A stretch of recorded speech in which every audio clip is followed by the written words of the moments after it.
Hello, welcome to Philosophy Roulette number 233. I just did a paper on aesthetics and photography. It was fun. So you can check that out in 232. But we're moving on. Now we're going to do Pascal's Mugger Strikes again in Utilitas because, had a little bit more time tonight. Gavin, thanks for stopping by, Evan. I hope you have a good dinner. And I'll be seeing you soon, probably. So we've got this Pascal's Mugger Strikes again by Balfour in Utilitas. So let's hit up some consequentialism, I take it. Cool. And we don't read abstracts here because why would we do that? In a quiet pub in the present day. And what's funny is it can't be the present day because there ain't no quiet pubs now because, well, they're all quiet because they're just, we're still in coronavirus. Okay. Mugger. That's a nice looking pint you have there. You should buy one for me. Pascal. Excuse me, who are you? Mugger. Oh, I'm just someone passing by. I recognize you, though. If I'm not mistaken, you are a distant progeny of the great Blaise Pascal. Pascal, what? How on earth did you know that? Mugger. That's none of your concern. What should be your concern is that you're about to condemn humanity to extinction. Pascal, come again. Mugger, if you don't do what I tell you, humanity will perish within a matter of years. Pascal, I see what's happening. You're trying to do a Pascal's mugging on me, aren't you? Mugger, I've never heard of such a thing. I'm just trying to warn you of the grave consequences of what you're about to do. I implore you, please heed my advice. Pascal, you must think me a fool. Mugger, quite the contrary, Mr. Pascal. I think you're just as rational as your great take a breath, great-great-great-grandfather was. Phew, anyway, am I correct in saying that you, like your distant ancestor, are an expected utility maximizer? Pascal, that is correct. Mugger, and that, like your distant namesake, your utility function is also aggregative in terms of happiness. Pascal, again, that's right. And furthermore, my utility function is unbounded, and I do not subscribe either to risk aversion or temporal discounting. What's more, I'm totally impartial.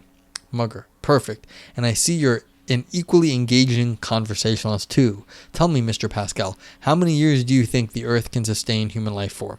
Pascal, I can't say I've thought about it, to be honest. Mugger, not to worry. I printed out some literature for you. Take a look if you wouldn't mind. Mugger hands Pascal a pile of paper containing the following excerpts. Bostrom, Ord, and Beckstead. Pascal spends a few minutes leafing through them at the bar. And I guess if you're like me, I read stupid crap I read philosophy at bars. So, I mean, this is actually something that could possibly happen. Or I used to do that when I went to bars in the before times. Okay, Pascal continues. Okay, I've read them. I had a hunch you'd fabricated these yourself, but I've checked them out online too. It seems that the Earth will remain habitable for around 1 billion years. Mugger, very good. Now assume that barring an extinction event or civilization collapse, there would be an average of 1 billion humans on Earth until it becomes uninhabitable. Pascal, that seems a reasonable assumption. Mugger. So if humanity doesn't go extinct, there is a potential for many, many, many billions of humans to exist on Earth in the future. You'll see that the literature estimates around 10 quadrillion individuals could come to exist. And should we assume that for the vast majority of these future people, that their lives will be worth living? Pascal, again, I will assent. Can you get to your point, please? Mugger, well, as I said, you are about to prevent all this future value from coming into existence. Pascal, that is preposterous. Mugger, from your perspective perhaps, but listen to what I have to say. There is a sinister, secretive organization currently preparing a deadly and highly contagious disease. They're close to completion and will begin manufacturing the disease in huge quantities very shortly. What's worse is that the disease will be airborne and will spread so quickly that the surface of the Earth will be rendered uninhabitable in as little as 2 years. Humanity will not survive, and those many billions of future will never exist. And you can tell when this paper was written. This paper was written before 2019, and it was submitted before 2019 and got past a review before then, and it is only just coming out now. What a disturbing fib to tell a stranger. Let's just give this a little highlight right there. Okay. Yeah. I just read in the paper today that there's mental problems people are getting from having coronavirus. A lot of stress-related things. My immediate thought was, no, this is us all turning into zombies. It's just showing up as mental problems first, and it's going to be the zombie apocalypse. And so I guess that this is just the first stage of the zombie apocalypse. Okay, continuing. Mugger, I wish it were a lie, but if you don't prevent yourself from doing what you're about to do, then the fate of humanity will be sealed. Besides, I must be here telling you this for a reason. You ought to assign the idea some credence. This is exactly where I always fall down on these arguments. I have no reason to grant anyone any epistemic standing at this point. So the fact that someone's telling me something has no reason, I have no reason to assign the truth to it. Okay, so Pascal says, fine, I give it a 1 in a billion credence. I know that it's technically possible to manufacture deadly diseases, but I'm highly skeptical that there's a malicious organization with the capability of doing so, nor do I think that you'd know about it even if there were. No offense, but strangers in pubs are seldom reliable sources of geopolitical knowledge. However, I am curious about where you're going with this.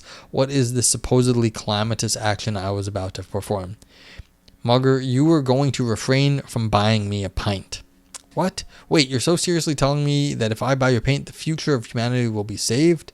Mugger, look, I know it sounds far-fetched, but hear me out. You see, the brewery who makes that delicious ale you're currently drinking have another wing to their business. They also develop cutting-edge vaccines. The brewery has just found a way to fund their vaccine research, and trust me, they're at the top of their game. No other research organization is close to developing a vaccine for the coming plague. Thankfully, breweries and liquor producers were able to make a lot of hand sanitizer, so we should thank them for that. Being able to actually do something useful, as opposed to a lot of the rest of us who were unable to do anything particularly useful except for wear masks and stay home. Pascal, and so my buying you a pint of their beer will help how exactly?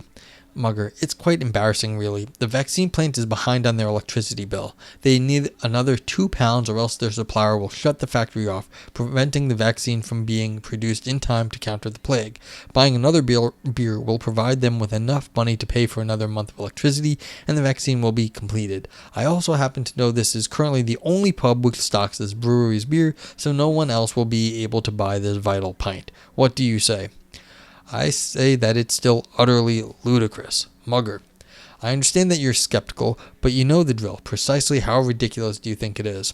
Oh, I don't know. If you're telling the truth about the plague, then it's more likely that you'll be correct about this further claim. But I still find it deeply implausible that a brewery could also function as a vaccine company, and that a measly £2 could be the difference between their vaccine being produced or not. I'll say 1 in a million. Besides, if it's so important, why don't you buy the pint? Mugger, I left my wallet at home. That's why I'm asking you. I know that you want to maximize expected utility just as I do, so I think you'll make the right decision. How did we go from 1 in a billion to 1 in a million right here? I mean, that's a big drop off, because a billion is 1,000 million, so you've got a factor of 1,000 change right there. How would that be the case? Anyway. Pascal, you're going to have to do more than that to convince me. I don't see how buying this pint could possibly yield a substantial amount of expected utility. You heard the credences I placed in your claim. My credence that they are jointly true is 1 in a billion multiplied by 1 in a million. Mugger, I suppose that I'm going to have to spell this out. Remember, if the plague is prevented, then humanity could live on Earth another billion years, sustaining billion lives at any one time. You saw it for yourself in the papers I gave you. There could be 10 quadrillion average human lives in this future. If this plague is unleashed, then all of this value will be lost. Plague or not, buying your pint will make no difference. To be sure, says Pascal. To be sure, from your perspective, it almost certainly won't make a difference. But using the credences you gave me, you think there is a precisely 1 in a quadrillion chance that I am telling the truth about this. Now, by your own admission, you appear to have a 1 in a quadrillion chance at saving 10 quadrillion lives. Even working by your own credences, you'd be saving an expected 10 lives worth of value, just by buying me a pint. You'd be a hero. Pascal, you've mugged me, haven't you? Mugger, I'm afraid it seems that way. Pascal, wait, hold up a second. I think we see a way out. Even if I buy a pint and avert this existential catastrophe, there could still be more existential catastrophes lying in wait. I'm not securing the entire future of humanity. We could go extinct later. We could still go extinct later. If we end up going extinct before the Earth becomes uninhabitable in a billion years, then the only value I'd be securing would consist of the lives which would exist up until then. Mugger, and what probability do you think there is of humanity going extinct at some point before the billion years is up? I'm almost certain will happen. I'd give it probably 99%. So the expected value of buying the pint now is only 1/100th of what it was. I guess it is. Mugger, so buying me a pint still has an expected value of 0.1 lives. That hardly makes me a hero. I'm not so sure about that. There's, 20,000 or so days in the average life? Buying me a pint would still be worth 200 days. It still seems like a highly laudable act of generosity.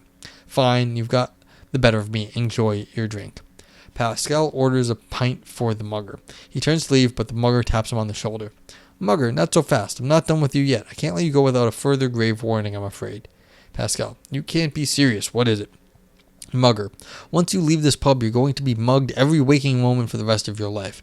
Pascal, good grief, that's quite a threat. It's not a threat, Mr. Pascal, it's a fact. Pascal, so you're going to follow me everywhere I go? I don't know how you think that will work.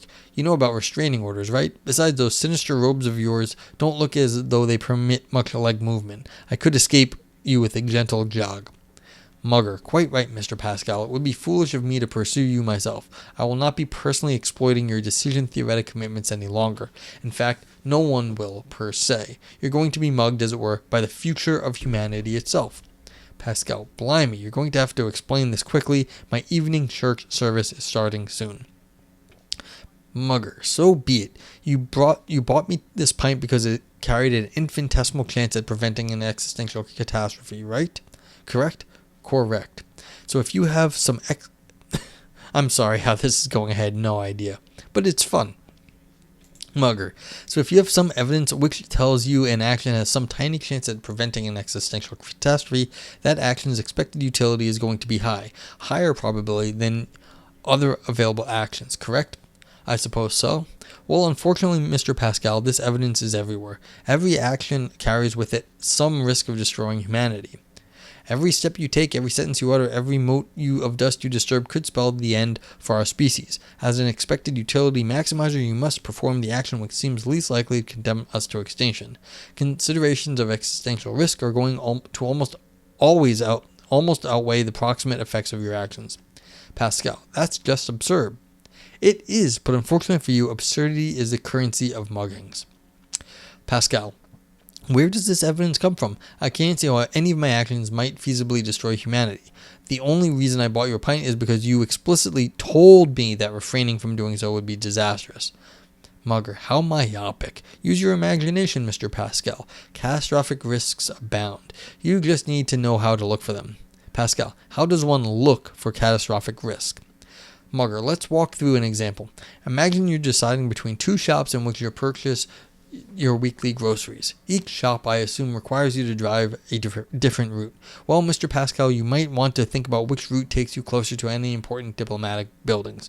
You see, if you take the road closest to an important international institution, there's a slightly higher chance that you'd be traveling along the same route as an important envoy. Now, this envoy might be on the verge of brokering a crucial peacekeeping treaty which significantly reduces the threat of nuclear war. Humanity's future would be put at risk were you to collide with this envoy and prevent the treaty from coming to fruition. This will not do. You'll have to drive to the other shop, Mr. Pascal. As an avowed expected utility maximizer, I'm sure you wouldn't take the risk. Now, you can tell these people are not from the American South because the American South would say, look, you would be able to go help. And you know they say that because that's why, the really sad arguments for gun laws. And I'm not even against guns, but the funny arguments I was just hearing from some of the gun laws, people always say, oh, I'm going to jump in and save the day. You're not jumping in and save the day. But there's the thing. You can tell the perspective of the person writing this is that you're going to mess everything up. You're not going to save the day. Why aren't you going to save the day? You could whip out your gun, save the day, as opposed to running into the envoy with your car, you could pull out your gun and stop a suicide bomber from attacking the envoy. So right here is a little bit weird to me, and I apologize for my politicking, but like it's a funny sort of perspective that you're getting, that you could have infinitely saving the world as opposed to infinitely dooming the world. Because Pascal says that's just a far-flung story you made up, but like, why was it made up this way? The mugger says, yes, it is, but it is also in the realm of possibility. You ought to give it some credence, and this credence will no doubt be sufficient to contribute higher expected utility to shopping further away from the important diplomatic building. Pascal, but surely we can tell a similarly plausible story for how going to the other shops carries just as much existential risk. The expected utilities conferred by the existential risk will just balance out, leaving me free to choose the shop which is best for me. Mugger, go on then. Tell me a story about the other shop. Pascal, okay, let's say that the shop closer to the important diplomatic building uses a light blue color for its branding. Its logo and all its own brand product packaging is covered in this delicate, calming hue. Let's say that the other shop uses a bright shade of orange for its branding, and all of its packaging is covered in this fierce, stimulating color. Now it is clear to common sense that colors can affect one's mood and behavior. By spending one's time surrounded by bright orange, one will be slightly likelier to lash out later that day. By spending one's time surrounded by light blue, one will be slightly less likely to do so. Now, by shopping at the orange shop, I marginally increase its long-term financial viability, and likewise with the blue shop. Thus, by going to the blue shop, I make it more probable that the blue shop will continue to serve customers into the future than going to the orange shop. Furthermore, I assume that the important political decision makers often going shopping as the rest of us do. By giving my custom to the blue shop, I make it more likely that some future influential figure will shop there instead of the orange shop, and thereby refrain from making some impulsive, rash decision they would otherwise have made. This decision may have led to global instability, increasing the risk of a host of existential threats. Although incredibly unlikely, this contributes fairly substantial expected utility to shopping closer to the important diplomatic building, despite the risk of colliding with an envoy. How's that for an absurd story? Mugger, that was impressive, Mr. Pascal, and indeed I agree with you. We can tell a huge number of similar stories about the potential catastrophic consequences of all of our actions. But do you really think this means the existential risk associated with all of our actions is precisely the same? Pascal, perhaps not exactly the same, but it might as well be. Given how many tiny factors are at play, it will be impossible to ascertain just how much existential risk each of our actions carry. We should just treat them as if they are equal, so that their expected utilities are determined by their upfront effects. Mugger, to do that would be an error, Mr. Pascal. The fact that each of our actions may lead to existential catastrophe does not entail that each action is equally likely to bring about disaster. Even the smallest difference in probability is enough to prefer one action to another. And just because we can tell a catastrophic story about each of our actions does not entail that these stories are equally plausible. I'm afraid you can't get off the hook that easily. Pascal, good grief, so what does this mean for me? As I said before, you'll need to maintain constant vigilance, thinking constantly about which of your actions is least likely to destroy humanity. This action will almost always end up having the highest expected utility. Actions which seem good at first sight might, on further consideration, be among the very worst of your available actions. Likewise, actions which seem intuitively distasteful may carry the most expected utility. You might even have to commit murder if that's how the expected utilities fall. Are you prepared to kill Mr. Pascal? Pascal says, stop it. Is there really no way I can escape this? Please help me here. There must be some argument I can make recourse to. Mugger, well, you could, of course, drop your commitment to maximizing expected utility. Pascal, how dare you even suggest that? I come from a long and esteemed lineage of devoted Maxip. Mugger, I was joking. It wasn't funny. You ruined my life. Now, if you excuse me, I'm leaving. I'm off to maximize expected utility the old-fashioned way, by expressing my devotion to a god I don't really believe in. Mugger, okay, but be careful on your way out. The future of humanity is at stake. Well, that was fun.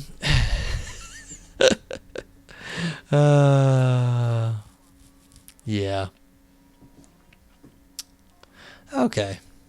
I mean, these things are fun, but I mean, the problem again I have with this is assigning any number to these things. Say you assign a number of 1 in a million to having something you do cause the Earth to have some sort of catastrophe. On the other hand, say 1 in a million that you get to save the Earth for the same reason. Like instead of like dooming humanity, you get to save humanity. How are you calculating this 1 in a million? Do we actually have any understanding of like the future in that way? I find that very, very strange. So the assignment of any value in these cases seems wrong to me, and so there is no way we can maximize or minimize.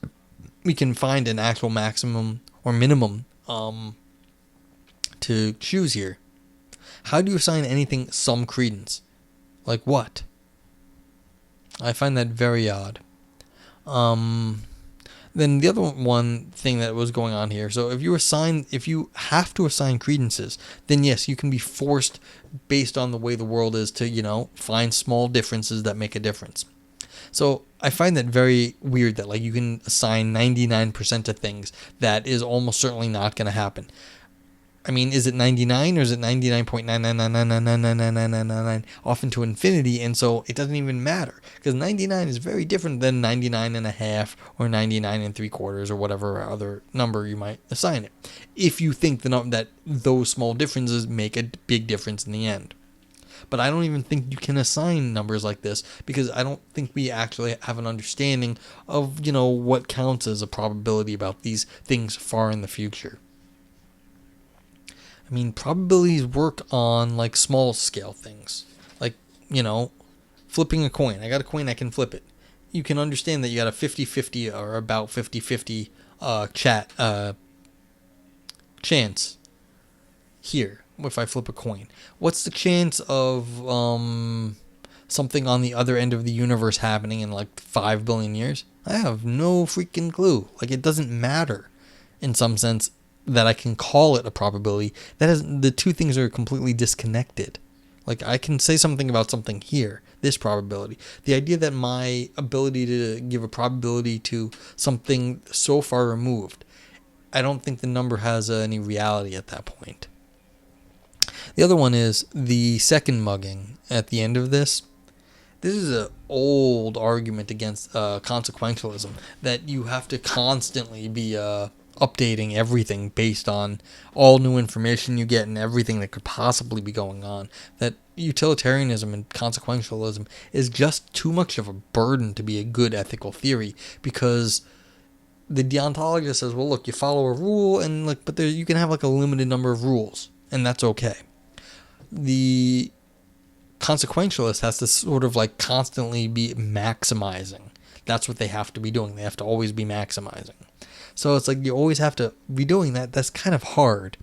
And so this is not a new argument against this stuff. It's just like, again, we don't actually have, yes, different things will weigh differently on the future, but I don't think we actually have a way of predicting the small way the butterfly effect actually propagates into the future. So the idea that we can start calculating these little butterfly effects of I did this and not that actually make any difference, I don't understand how that calculation can even be made. And so the idea that like you actually have to have constant vigilance of what? We can't assign the small changes we make here long-term consequences. I don't see how we can do that. The world is just too complex.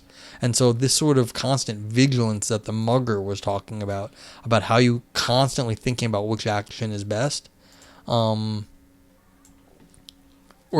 not even destroy humanity, maybe save humanity, I don't think we have any understanding of that. So, I mean, people like to say how useful math is. It's not. This is one of the things math can't do. Like, this is an area where math fails. It's like, this is not what math is good for. So, it's like, I understand people think that they can do this sort of thing, but really, who has actually had that good predictions about the long-term future of humanity? We have not been doing this that long. We can only predict so far into the future. I mean, if you have any questions about our ability to predict things, go check the weather, and then go check the weather again in like 10 minutes, because it's not going to be the same. So this is the sort of thing that gets me, I just don't understand about these arguments, or I don't understand why people think this. Yeah, actuaries do this, but that's exactly why they get paid a lot of money, for people who can do this accurately. And, the funny part about that is, it's a very limited sort of thing that those people are predicting. They're not predicting the future of humanity. They're predicting, basically what you think people can do. It's like, well, look, you've had like this sort of like experience and like education, and you live in this area, and so it's like you're gonna act somewhat like those people. But we're talking about lifetimes here. We're talking like lifetimes. That has nothing to do with like the future of humanity. A lifetime in like human terms, like a few generations. That's all that like maybe at the farthest reach of what we can predict is like how that's gonna go. So, that's all we got, and that's a few hundred years. That has nothing to do with this billion-year predictions, or what your current actions are going to do to actually outcome the long-term actions. Like, the sample size is nothing.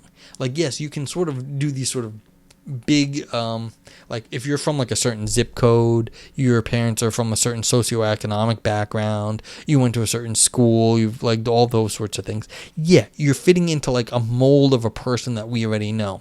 But all your day-to-day actions have nothing to do with that. These are sort of like these big sort of things that happen that you don't even have control over. So if you're talking about your day-to-day actions, about what you're thinking about, constant vigilance, that has that isn't what the actuary is even looking at. And so it's like these things that we can predict about ourselves has nothing to do with the constant like thought about utility.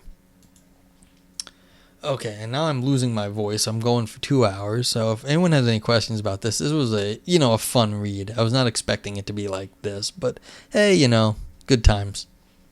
So Pascal's mugger strikes again. In this paper, I present another sort of high-value, low-credence mugging. Yeah.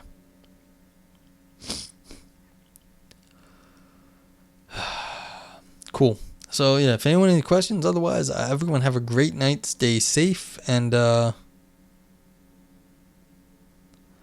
hope you all are doing well. I'll try to be back in a few days. So, cool. Have a good night. Yes, you too, Aristotle. Hope to catch one of your streams soon. All right, everyone out there, ciao. Let's see, wait, is there anyone online? Yeah, I'm too tired to even go look for a raid. So, have a good night, folks. Bye-bye.